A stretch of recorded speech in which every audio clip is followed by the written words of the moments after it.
Shalom a todos. Nessa noite, são aproximadamente 10 horas e 30 minutos. Bem cansado, estou muito cansado mesmo. Dia muito corrido, muitos afazeres no decorrer do dia. Acabei de ter aula agora de hebraico e muito cansado, quase 3 horas de aula de hebraico, né? E aí eu estou bem cansado, mas eu tinha que fazer essa live aqui hoje, gravar esse vídeo para falar um pouco sobre a Trindade, Antes de mais nada, eu queria mandar um abraço a todos os irmãos e amigos do grupo Contexto Judaico do Novo Testamento, o professor, o Dr. Paulo Henrique, do Instituto ITSIT, Instituto muito sério. Eu até recomendaria aos interessados estudarem cultura judaica, estudarem grego, fazerem teologia no Instituto de Cite, do pastor Paulo Henrique. Queria mandar um alô também aí para os demais irmãos, né? Todos os demais irmãos que fazem aí o contexto judaico do Novo Testamento, tá? Vou citar aqui os demais nomes, porque a gente tem um grupo enorme lá, e aí se a gente recitar nomes aqui, a gente acaba consumindo muito tempo, tendo em vista que o nosso objetivo é de reunir o maior tempo possível para a gente expor aqui o pensamento e logo em seguida descansar, tá? Bom, vamos lá. As pessoas que geralmente discordam com o conceito de trindade, geralmente essas pessoas se baseiam no livro de Deuteronômio, capítulo de número 6, versículo de número 4, se não me falha a memória. Capítulo de número 6, versículo de número 4, que é o texto de Devarim 6, 4.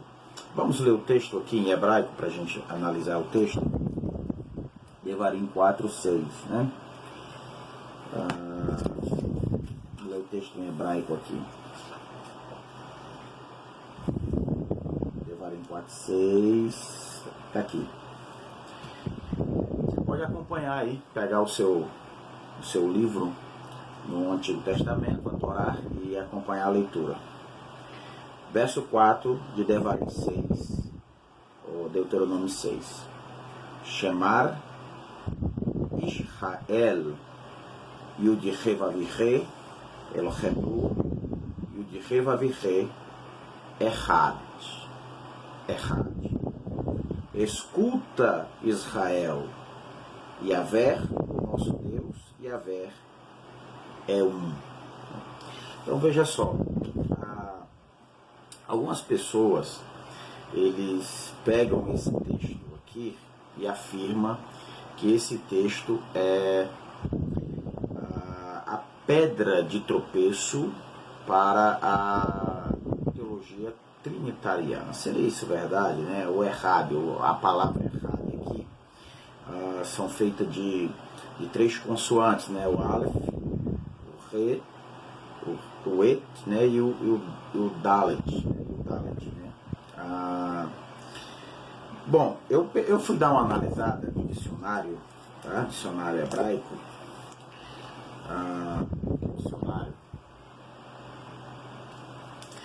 O que o dicionário diz sobre errad, né? O dicionário diz assim: errad,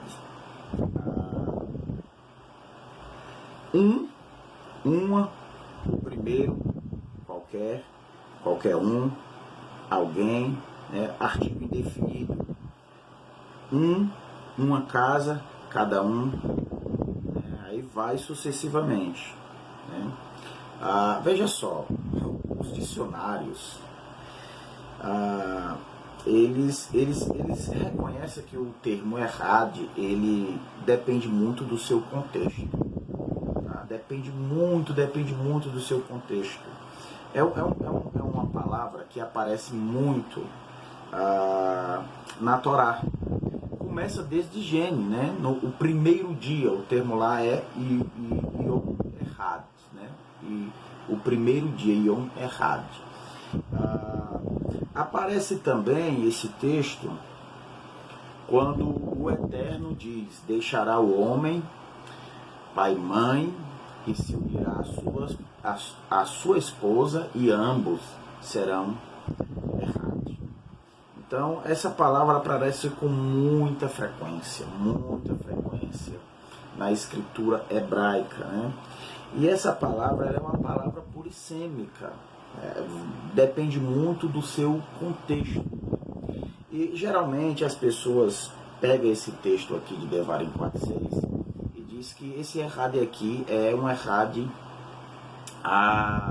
termos somente cardinal, em termos cardinal. Na verdade, eu não enxergo aqui em termos cardinal. Como eu acabei de ver aqui no dicionário, o termo né, errad pode ter uma variação, como uma, o primeiro, qualquer um, alguém, uma, cada um. Por exemplo, eu vou lhe explicar. Eu fui convidado para ir no Maracanã, uma cidade aqui metropolitana, pertinho aqui da cidade de Fortaleza, para quem não conhece, tá? E eu disse para o amigo, ó, não vou poder ir, porque eu tenho um conserto para fazer no meu veículo, e eu tenho que fazer esse conserto hoje. Tenho que levar pro técnico, pro mecânico, realizar esse conserto hoje. E o meu amigo diz, olha, não se preocupe, lá em Maracanã nós temos um mecânico.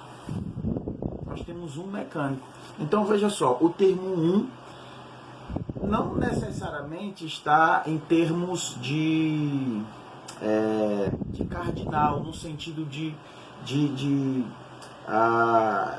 qual a palavra que eu posso expressar aqui em termos de indivisível, pronto, um errad indivisível, né? Mas está aqui mais no contexto de prioridade, exclusividade, tanto que algumas traduções ela vai verter ou ela vai traduzir para o português como único, né? E não como um, né? Porque na verdade realmente esse é o contexto aqui da Torá. Esse é o contexto da Torá. Por exemplo, o Dr. Marco Fernandes, eu baixei o artigo dele. Esse artigo foi realizado pelo Dr. Marco Fernando na Universidade de Vila Nova, né? Universidade de Vila Nova, no 23 de outubro de 2008.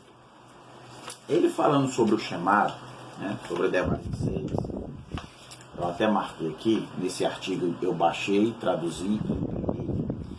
Ele diz assim, eu vou ler aqui: o sentido natural da declaração de Deuteronômio 6:4 em seu próprio contexto não é a negação da existência de outros deuses, mas a receita para Israel para apenas olhar para o seu Deus. Aí ele vai citar Shemot, vai citar Êxodo 15:11, que diz assim: quem és tu, ó Adonai, entre os deuses?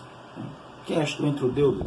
Então aqui o contexto da Torá sobre o errad não é em termos de um errad indivisível, né? Em termos de algo indivisível, simplesmente em termos de algo cardinal em si. É óbvio que a gente sabe que o errad também é um cardinal, mas depende muito do seu contexto, como por exemplo o próprio texto de Devarim, onde está inserido aqui esse texto.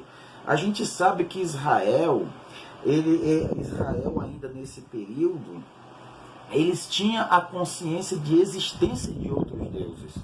Porém, as escrituras vai trabalhar que era somente a Adonai, ao Senhor, que os tirou ele do Egito, que eles deveriam prestar seus cultos e suas adorações. suas adorações. Mas, constantemente, mesmo após eles saírem do Egito, eles constantemente voltavam ao politeísmo, né? Voltava à idolatria, né? Voltava às divindades da circunvizinhanças ali, do Oriente Médio. Tá? Então, quando nós olhamos para esse texto, o errade aqui não é em termos de indivisível e simplesmente em termos cardinais, é em termos de exclusividade. Eu concordo com ele nesse pensamento, porque realmente mostra isso bem claro na Torá ainda, tá? Bem claro na Torá. Eu posso usar uma linguagem figurada para entender o errade aqui, tá? O errade aqui de Devarim. Não em termos de simplesmente cardinal ou em termos indivisível, mas em termos de exclusividade. Por exemplo, Israel, nos profetas, né? Nevim, Ketuvim, nos escritos, né? É tratado como a esposa de Javé, a esposa de Javé, a esposa de Adonai, tá? E todas as vezes que Israel partiam para a prática da idolatria, os profetas especificavam essa prática como adultério. Tá? Então, ou seja, o errade aqui é tratado como único, exclusivo, e não como algo indivisível em si. Algo indivisível em si. Por exemplo, você que é casado, tá? Você tem sua esposa, mas você sabe que, apesar de você ter sua esposa, existem outras mulheres ao seu redor, ao seu círculo, na cidade onde você mora, no trabalho secular, na rua, ou quem quer que seja. Porém, você vai manter fidelidade à sua esposa, mesmo sabendo a existência de outras mulheres. E exatamente esse errade aqui. Esse errade está dentro desse contexto. A Yahvé era Adonai que deveria receber a exclusividade, mesmo ele tendo a percepção de outras divindades naquela época. A gente sabe que o monoteísmo de Israel ele veio de forma progressiva, não foi algo de imediato. A gente sabe que Israel mesmo só abandonou esse conceito da existência de outros deuses somente após o cativeiro babilônico. Antes do cativeiro babilônico, Israel sempre voltava para idolatrias e outras práticas, tá? Outras práticas idólatras. Então, o que é que eu quero dizer com isso? O que eu quero dizer com isso é que aqui em Devarim, o texto de Devarim 6:4 não é algo contra e nem algo a favor à Trindade, tá? É um texto claro e neutro. Não é uma pedra de tropeço no sapato da teologia trinitariana e nem uma pedra de tropeço na teologia dos unitaristas, tá? Então, o que nós podemos observar claramente nesse texto aqui é em termos de exclusividade. Agora, nós precisamos entender que todos os escritos, Torá, Nevim, Ketuvim, Brit Hadashah, a segunda aliança, a primeira aliança, vai esboçar como tendo só um Deus. Só existe um Deus. Errado. Porém, as escrituras tratam também esse errado como composto. Por exemplo, deixará o homem pai e mãe, se unirá a sua esposa e ambos serão um errade. Então, um errade, pode ser tratado também não como algo indivisível e absoluto, mas como algo composto. Por quê? Porque o próprio Jesus recitou o Shema algumas vezes. Paulo recitou o Shema algumas vezes. Só que é nítido na Brit Hadashah, a Yeshua e Pneuma Ágios, o Espírito Santo, o Ruach HaKodesh, ser incluído nesse Errad. Por exemplo, uma coisa que o próprio Yeshua disse, o próprio Jesus disse, olha, Yeshua mostra-nos o Pai, Jesus mostra-nos o Pai, e Jesus disse, olha, há quanto tempo estive convosco e dizes mostra-nos o Pai? Quem vê a mim vê o Pai. Né? Então Yeshua acaba se incluindo nesse Errad. Né? Ele disse em outro texto, tá? Eu e o Pai somos um Errad. Né? Eu e o Pai somos um Errad. E ele vai pegar esse Errad, que é ele e o Pai, e vai dizer, ó, o modelo de Errad, de comunhão, de unidade, é o modelo que existe entre a divindade, eu e o Pai. É isso que ele vai falar no contexto. O exemplo desse Errad é justamente o Pai e Yeshua, né? Jesus, como queira falar. Então, o Novo Testamento vai incluir Jesus no Errad. Por quê? Eu vou lhe explicar por quê. O próprio Jesus disse, ó, quem não me honra, não honra o Pai. Né? Quem não tem um filho, não tem um pai. Quem tem um pai, tem um filho. Sempre ambos estão extremamente ligados e associados com algo, uma unidade composta mesmo. Né? O Paulo vai recitar o Shema, existe um só Deus. Né?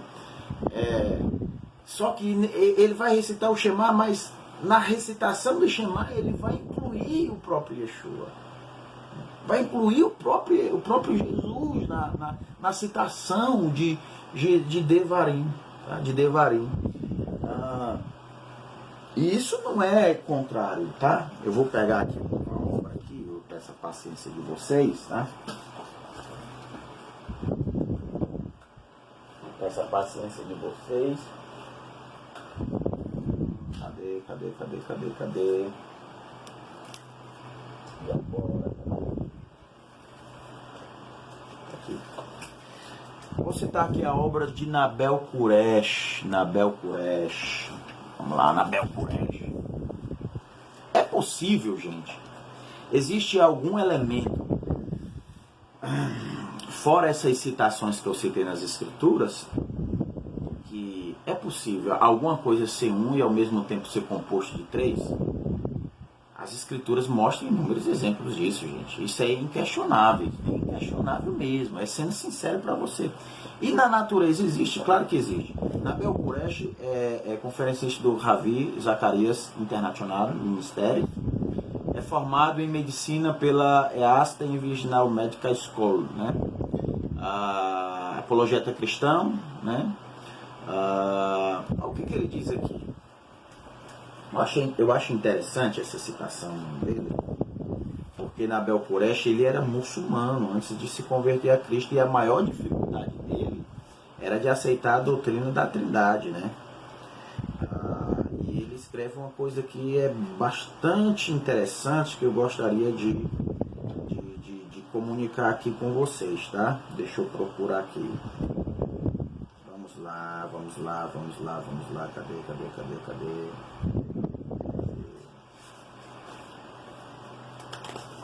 Vamos lá.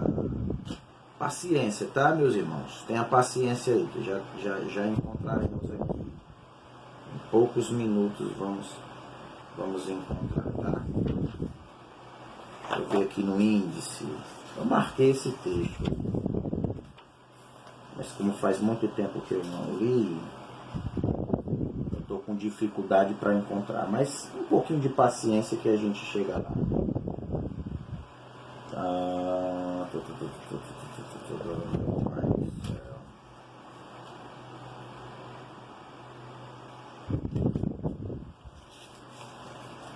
Achei, tá? Aqui, é marcado. Ele vai dizer assim,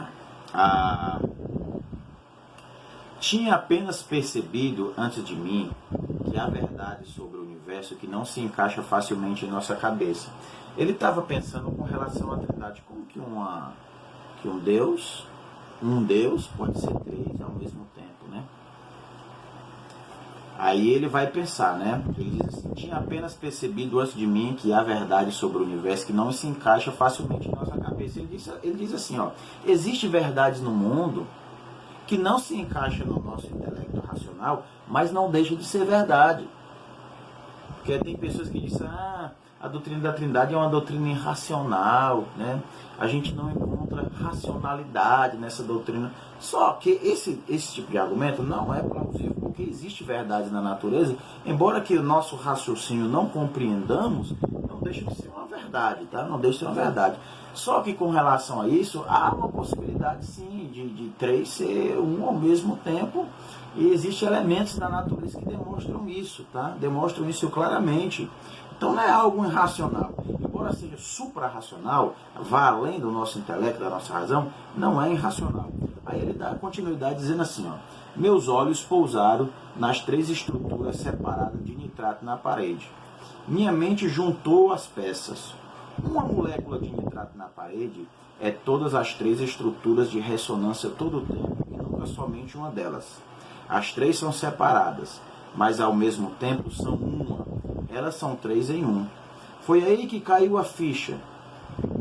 Se há coisas neste mundo que podem ser três em um, mesmo de modo incompreensível, então por que Deus não pode ser, né?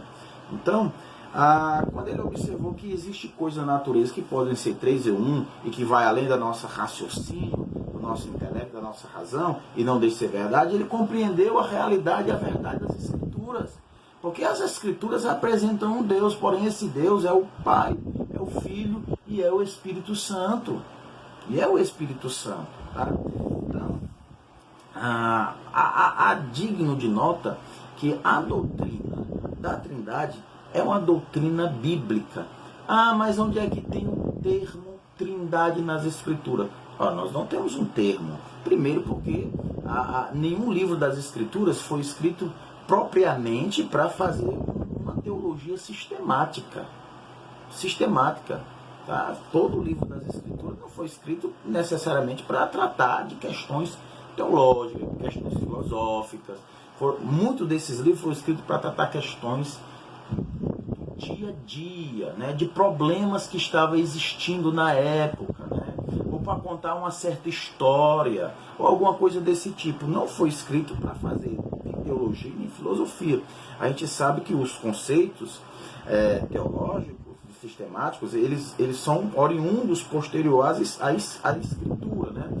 A Bíblia não é um livro de teologia sistemática, ela contém teologia, ela contém doutrina, mas essa doutrina, essa teologia não é sistematizada. Então a patrística viu a necessidade de formular o conceito que existe dessa triunidade nas Escrituras, desse Deus que é um ao mesmo tempo, três. Eu não vejo racionalidade nisso. Outra coisa interessante, a doutrina da Trindade, ela não é uma doutrina politeísta, ela é uma doutrina bíblica, ela é uma doutrina monoteísta. Politeísmo é triteísmo. Tem uma obra minha que eu não vou procurar aqui agora, do rabino David Blesh, né? Um rabino ortodoxo, bastante respeitado e considerado dentro das yeshivas judaicas.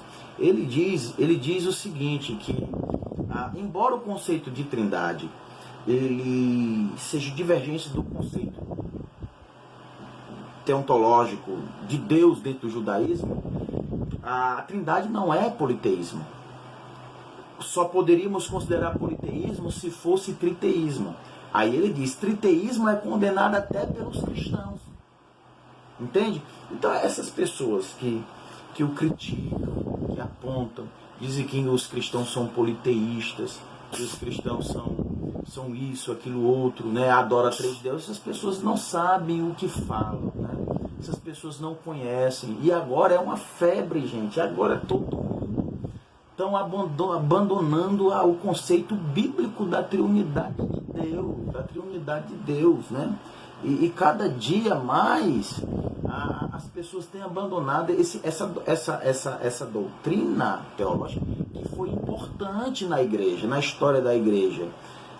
Foi extremamente importante. E outra coisa, essa doutrina caracterizava e diferenciava de fato de quem era realmente igreja e de quem não era. Todas as pessoas que passaram a não acreditar na doutrina da Trindade eram tidas como pessoas heréticas. Infelizmente sempre foi assim em todos os períodos da história da igreja. Então, não estou aqui de maneira nenhuma com o objetivo de dizer que os irmãos que não acreditam na doutrina da Trindade não são nossos irmãos, mas que está fugindo do que a igreja sempre acreditou na história, tá? De que Deus ele é um, porém esse um consiste na pessoa do Pai, na pessoa do Filho e na pessoa do Espírito Santo. Então, teríamos muitas outras coisas para falar aqui sobre esse assunto, mas como o tempo é corrido, como eu falei para vocês, estive agora recentemente na aula de hebraico, muito cansado, quase 3 horas de aula, tive um dia muito corrido, alguns problemas aconteceram, então estou muito cansado, terminar de gravar aqui o vídeo sobre o assunto e realmente dormir, descansar, tá? Então, shalom a todos, letra outra, peço vossas orações, peço vossa tefilá, obrigado pela sua atenção, que o Senhor te abençoe. E eu digo para vocês, tome bastante cuidado. Hoje em dia nós vivemos o período da heresia, e as heresias estão proliferando, entrando nas igrejas cristãs evangélicas, tá? Então, um abraço a todos, letra outra, que o Eterno te abençoe e te guarde, tá? Bye bye.